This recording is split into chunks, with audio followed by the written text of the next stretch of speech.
White nurse spat on a black orderly. Now she scrubs floors in the same hospital. Gloria Winters was used to feeling invisible at the hospital. The smiles from the white nurses would fade halfway, their eyes darting away. And if anyone needed to ask her something, it was always through someone else. She was 36, and almost half her life she'd spent working as an orderly. The constant hum of the halls, the sharp smell of disinfectant, the faint groans from the patients. It was the soundtrack to her days. Memphis in the late 90s was a city of contrasts. On one side, you had the tall office buildings and flashy storefronts along Main Street. On the other, cramped wards stuffed with patients at places like St. Andrew's Hospital. Life here moved at a steady pace, but beneath the surface of the hospital, quiet battles raged. Battles for respect, for survival, and to be heard. Gloria showed up for her shift 30 minutes early. She always did. Being early helped keep her calm. She walked past the admissions desk, nodded to the security guard who barely noticed her, and headed for the staff lockers. She pulled her uniform out of her backpack, a sky blue scrub top, comfy sneakers, and a hairnet. Everything was clean and ironed, just like it was supposed to be. She knew plenty of the white nurses and orderlies looked down on her, but she never gave them a reason to say she was sloppy or late. The ward where she worked was packed. Old folks, drunks, folks without papers, the homeless, they were all there. Work was never in short supply. Gloria moved down the hallway slowly, picking up empty cups off the floor, smoothing out crumpled sheets on stretchers. Her movements were honed over the years, quick, quiet, no wasted motion. Evelyn Harper showed up a bit later. She walked with her head held high, clutching a folder full of medical charts. Evelyn looked younger than her 39 years, but everyone knew the kind of person she was. Her way of talking to patients was sharp, almost arrogant sometimes, and her attitude toward coworkers, especially people like Gloria, always left a bad taste. She made a point of drawing the line between herself, the licensed nurse, and the orderlies. Gloria spotted her from across the room and looked away instinctively. She knew better than to start talking unless she had to. But Evelyn came over on her own. No words, just a look full of tired irritation. She held what looked like a checklist or report. "These carts need to be moved by the end of the shift," Evelyn muttered, as if talking to air instead of a person. Gloria nodded without arguing. She knew if she pushed back or asked questions now, there would be consequences. Nothing dramatic, but real enough. Lost hours, shifts on bad days, extra duties. That night, the hospital was like a beehive on overdrive. Patients kept coming, one after another, filling the ward. Gloria dashed between beds, adjusting IVs, taking out trash, bringing water. Her face stayed neutral, her hands steady. She was used to the pressure. Meanwhile, Evelyn stood at the nurse's station, lazily flipping through papers, marking something with her pen. She barked orders at Gloria and the other orderlies. Move the cart, gather the sheets, bring the report. Each time her voice made it clear these weren't requests. They were commands. Gloria knew the drill. She knew if she stood up for herself, Evelyn would run to management. Disrespect, unprofessionalism, disrupting the peace. So Gloria did everything quietly, fast, and without fuss. Hours later, tension boiled over. An elderly man showing signs of heart failure was wheeled into admissions. Gloria helped get him settled on a stretcher when Evelyn got too close. Her voice turned sharp. "Clean this mess up, now!" Evelyn pointed to a pile of trash against the wall. Gloria wiped her forehead with the back of her hand and glanced at the man on the stretcher. He looked at her with worry. She was about to move toward the trash when Evelyn stepped in right next to her. Then it happened. A quick, sharp spit landed on Gloria's cheek. "The black orderly doesn't listen, huh?" Evelyn said quietly, but loud enough for several people nearby to hear. Gloria froze. Inside, everything clenched tight like a fist. But she didn't break. She didn't wipe the spit off or look away. She just took a deep breath, swallowing the lump rising in her throat. Patients looked at her with awkward sympathy. Some staff quietly looked away. Nobody said a word. From that moment, the atmosphere in the ward shifted. Someone whispered to a neighbor. Others pretended nothing had happened. But Gloria knew this wasn't a random outburst or Evelyn's anger breaking loose. It was the usual humiliation spilling out. And while common in this hospital, this time someone noticed. Gloria straightened up. Slowly, she grabbed a bucket and mop, picked up the trash Evelyn had pointed to. Every step was steady and calm, as if she didn't feel the spit on her face. Only when she turned toward the door did she catch a glimpse of a young orderly slipping a cell phone into his pocket. She knew this day was going to go down in history, and not just hers. The next day, the ward was wrapped in a strange, heavy silence. It felt like everyone knew what happened the day before, but nobody wanted to say it out loud. Gloria arrived for her shift early, as usual. She didn't even glance at Evelyn, who was buried behind a stack of papers at the nurse's station. On the surface, it looked like nothing had changed, but that was just at first glance. A lot had shifted overnight at the hospital. The young orderly, Mark, the one who slipped his phone into his pocket the night before, had uploaded the video of the incident online. The quality wasn't great, dim lighting, the usual hospital chatter in the background. But what went down was crystal clear. Evelyn approached Gloria, said a few sharp words, and then, well, the spit. You couldn't make out the exact words, but the body language and faces told the whole story. The video blew up almost immediately. By morning, it was all over the city's social media. People were weighing in, some outraged, some defending Evelyn, others blaming the hospital. A few even dredged up similar stories from other places. Clips of the video made their way onto local news broadcasts. Gloria found out almost by accident. One of the orderlies whispered it to her in the locker room, glancing nervously toward the door. "The whole hospital's buzzing," she said softly. Gloria didn't believe it at first. She'd always tried to stay under the radar, avoid drama, and now her name was suddenly everywhere. At first, the old fear crept in. She thought the video would only make things worse. The white nurses would hate her more. The administration would hit her with accusations for stirring up trouble. But something inside her shifted. Instead of hiding or fading into the background, she decided to show up, like nothing had happened. Evelyn was acting weird. She sat at her station, but her eyes looked glazed over. Colleagues came by, whispering in her ear. Her face tightened more and more, lips pressed into a thin line. It was clear she knew the rumors had spread, and she was losing control. By lunchtime, the hospital was having its first official conversations. The management gathered in a small conference room, the doors shut tight. Gloria was called in around midday. She climbed the stairs slowly, catching her co-workers' eyes as she passed. Some avoided her gaze, others shot her sideways looks. The room was stuffy. 3 people sat at the table: the senior administrator, the head nurse, and the hospital lawyer. They offered her a seat, but Gloria stayed standing. They asked her to explain what happened the day before. She told it plainly, without emotion, like she was recounting someone else's story. She mentioned the trash, the patient on the stretcher, the spit. No blame, no drama, just facts. The senior administrator jotted notes and nodded occasionally. The lawyer asked a few clarifying questions, which Gloria answered with short replies. Silence hung heavy. "That video," the administrator began. "We understand this is a difficult situation. Can you confirm that what's shown is accurate?" Gloria nodded slowly. "Yes, that's exactly how it went down."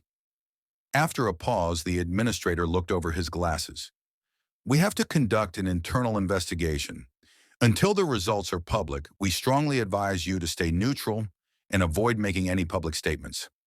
Gloria nodded without a word. She didn't need to be told. She already knew any word from her could be twisted against her. When she left the conference room, the hall seemed even louder than before. Her footsteps echoed, and she felt eyes on her back. But now there was something different in those looks. Not just contempt like before, there was a hint of cautious respect. By then, Evelyn barely left the nurse's station. Her movements were jerky, her hands trembling.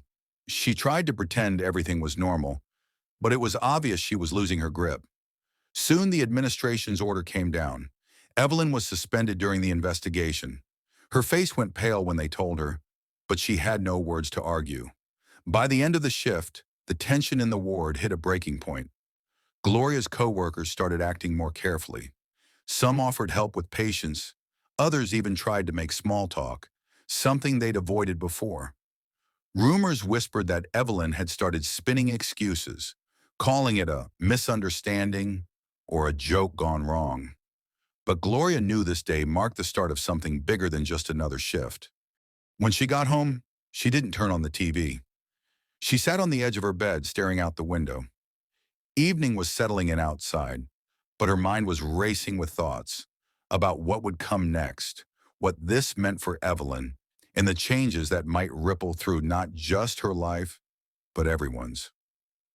The next morning, Gloria woke up with a tight knot in her chest. It felt like the night had just rushed right through her, leaving no rest behind. Her mind kept replaying bits and pieces, like an annoying whisper she couldn't shake. The video, Evelyn's suspension, the looks from co-workers, the whispers behind her back. She tried pushing those thoughts away, but they kept coming back, stubborn as ever. Gloria got up early, as usual, but her steps felt heavier than the day before. She got dressed, fixed herself up, and left the house without breakfast. Outside, a cool mist hung over the sidewalks, and the damp air clung to her skin. She walked slowly, trying to pull herself together.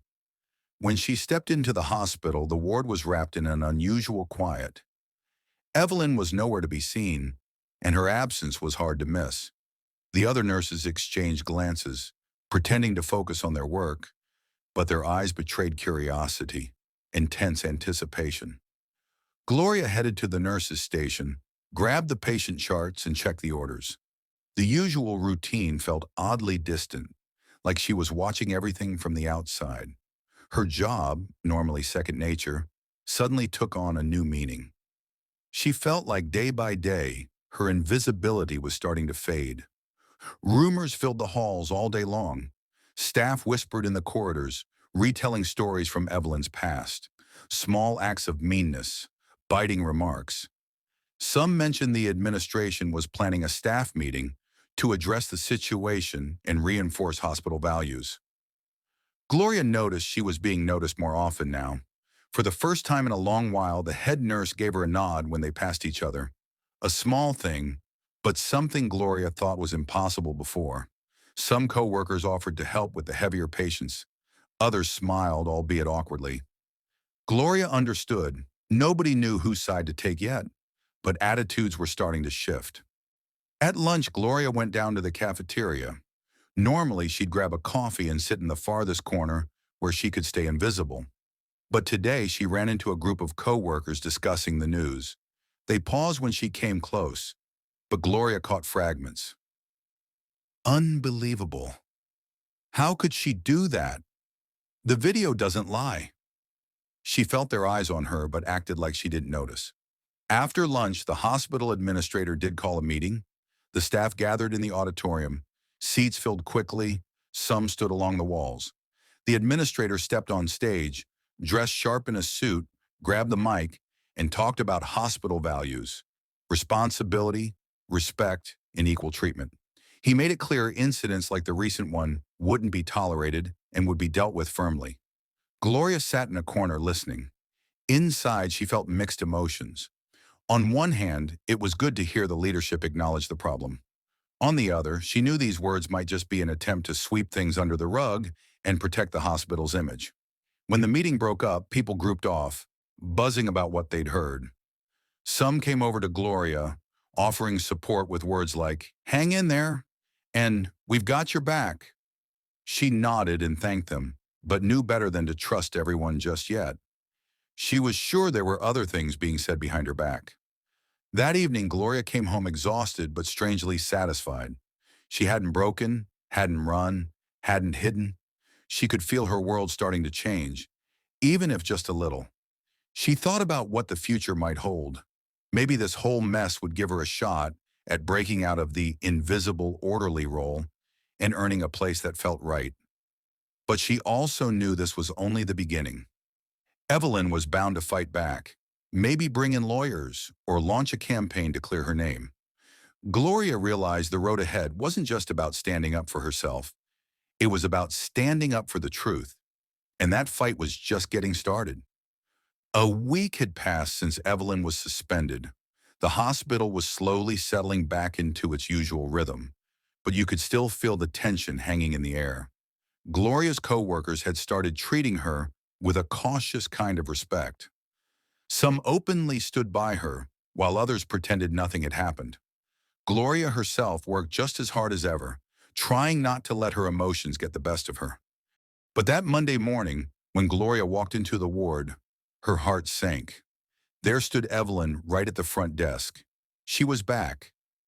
Evelyn carried herself with a confidence, no, a challenge, like she was saying, "I'm not going anywhere, and nothing's changing." Her blonde hair was perfectly styled, her crisp white uniform flawless, and her face set in a cold, hard determination. Gloria slowed her pace but didn't let herself show any sign of being thrown off. She walked past Evelyn with her head held high, holding on to her dignity.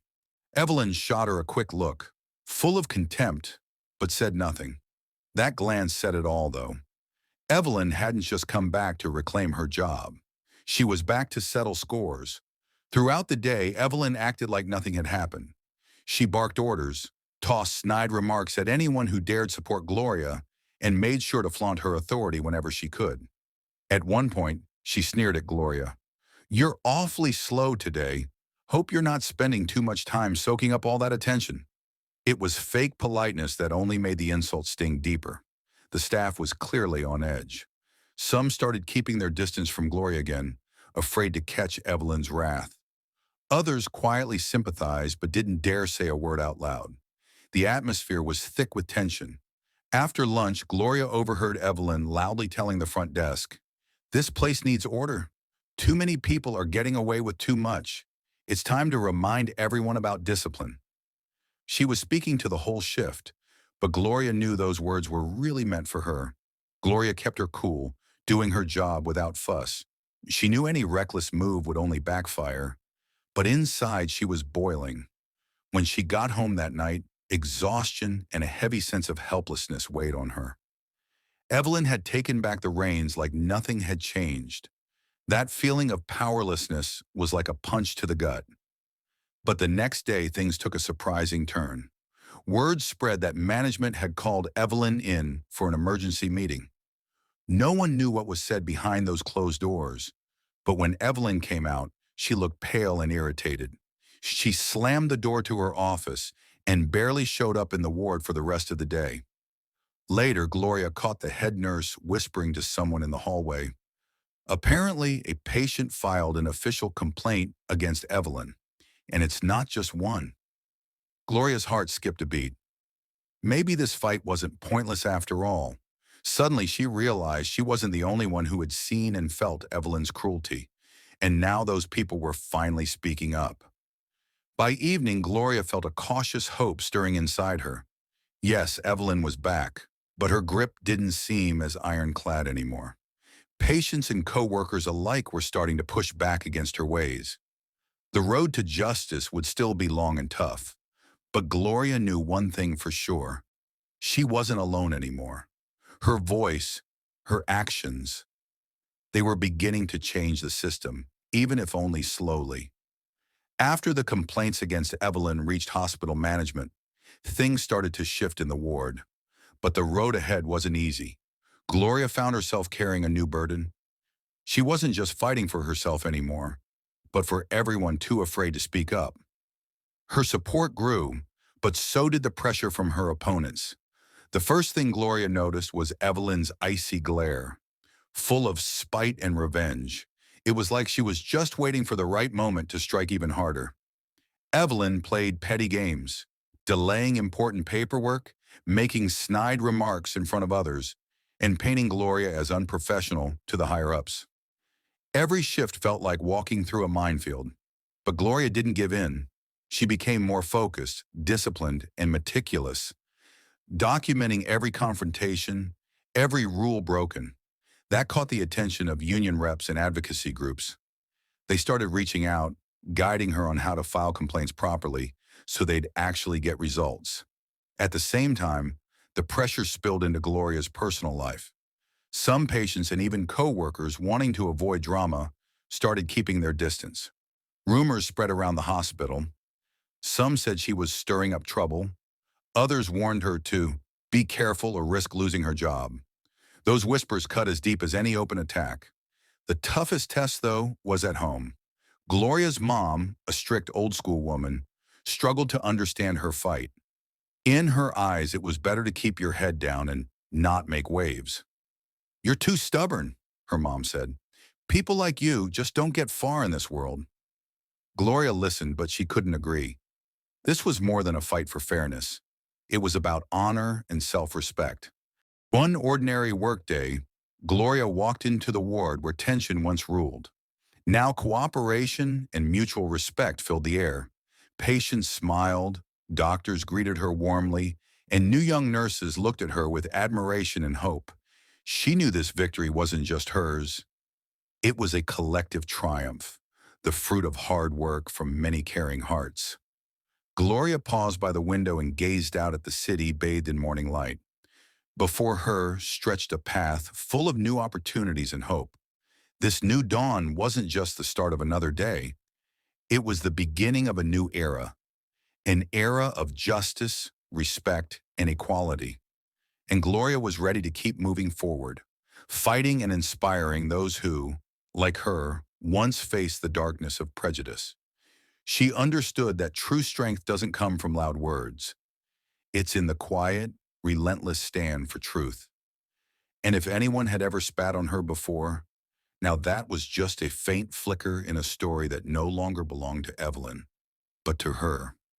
The one who rose up and showed the world that justice will always find its way.